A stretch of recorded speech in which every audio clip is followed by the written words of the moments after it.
Hey everybody, Matty Ice here, and in today's video I'm going to be going over how I recommend doing the Fallen SABER Grandmaster.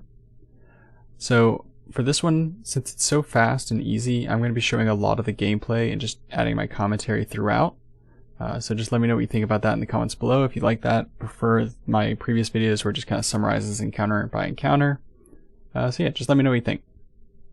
Also, if you could like and subscribe, I would greatly appreciate it, as I am still trying to grow the channel. And this weekend and throughout the week, I will be streaming on Twitch doing a bunch of Grandmaster help sessions, in case anyone needs to guild their Conqueror title or needs assistance with any Grandmaster. So what you're going to do for this one is you're going to Sparrow all the way to the Fallen Warsat. You want to hop off your Sparrows pretty early on, because we're going to cheese this first encounter, and you don't want your Sparrows to accidentally get in the way. So my one teammate here is going to glitch inside of the Warsat by using an emote. You can use a variety of emotes to do this, but basically you want to make sure that your head is fully encased inside the Warsat, and then everyone else on the team can just run back to the starting area, kind of where you left your Sparrows, and wait for everything to just proceed as normal. So while he's sitting inside the Warsat, the mission is going to progress, and that gauge is going to fill up.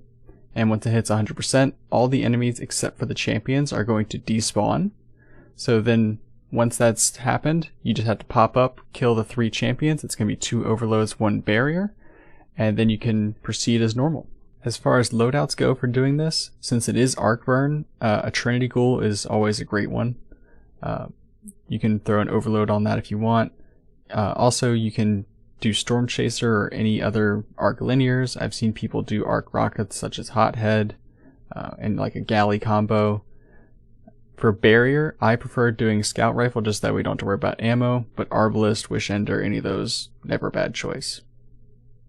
Alright, so as we proceed into the next area here, we like to hide on the left side in the hallway.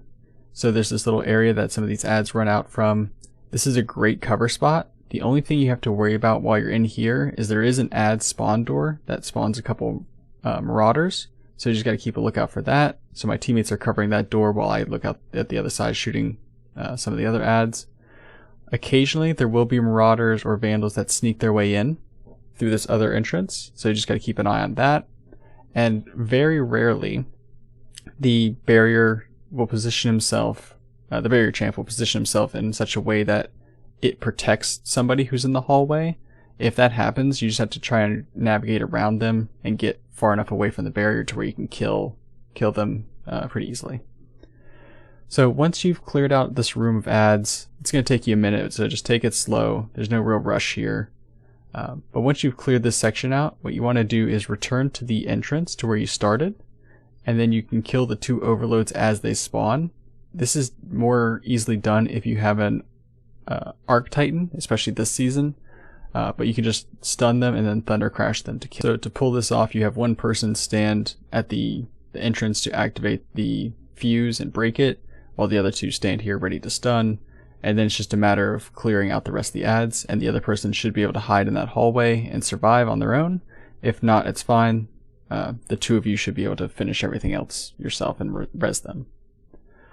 In the Arc hallway, you can cheese it a little bit. So I know you can do it with a hunter or warlock, or sorry, a titan or warlock, but you basically send one person down to grab the ball and just kind of skate along the roof, while the other people just try to kill all the shanks at the drop-off location, so that they don't die when they dunk. The exploders are the most important ones there, so you just got to keep an eye out for that. The way you skate along the roof is pretty much just constantly tap your jump, so that you're just always flying with your glide or your thruster, and then you should just be able to glide pretty quickly and outrace the arc lines. In this next area, you just want to stay at the entrance, just kind of shooting everything from a distance. If you have a well, it makes it very easy. Again, Thunder Crash, very helpful here. Tether, very nice if you've got that.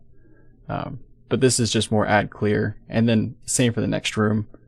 So in this room here, I like to kind of stay back at this doorway. It gives you a little bit of cover, and then once you kill the barrier, I like to push up, because there's 3 overloads that are over there, and you want to just kind of kill them either one at a time or as a group. Again, if you have a Thunder Crash, Nova Bomb, something like that, that can do big group damage. You just want to stun them all and kill them.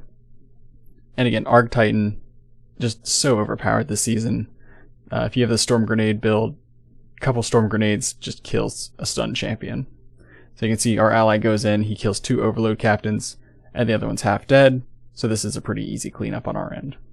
And with that, we are in the boss room.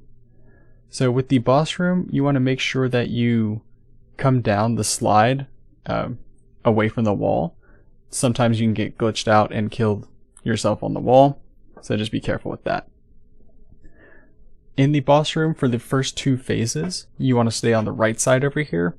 This is going to allow you to get protection from all the lightning that kind of comes up out of the ground, and is also a little bit of cover from these pillars.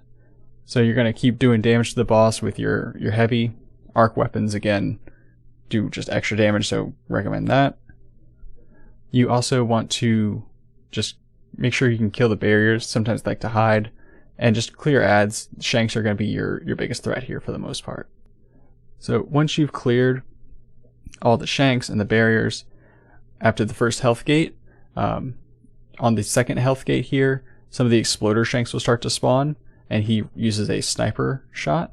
So again, just kind of melt them as quickly as possible so you don't have to worry about the ads too much.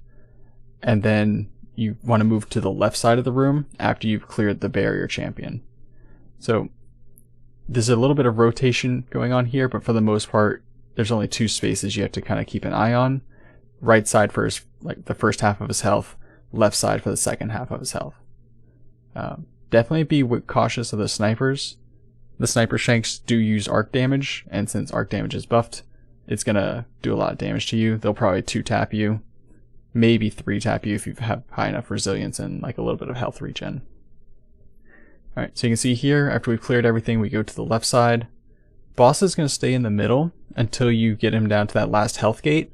There's no immune phase for that last health gate. He just goes into like a rampage mode where he chases you around with a giant arc shot. So just kind of damage him as much as possible. And once he gets to this final health gate, he's got a very big crit spot. So just keep your distance and just keep shooting him in that giant crit spot. Use your Thunder Crash, use your supers, whatever you need. And this is an easy cleanup.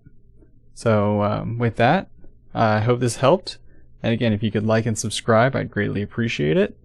And if you ever want some help on some Grandmasters, just hit me up on Twitch, or let me know on YouTube or Discord, and I'd be more than happy to help you guys. So thank you all so much for watching. I'll see you in the next one.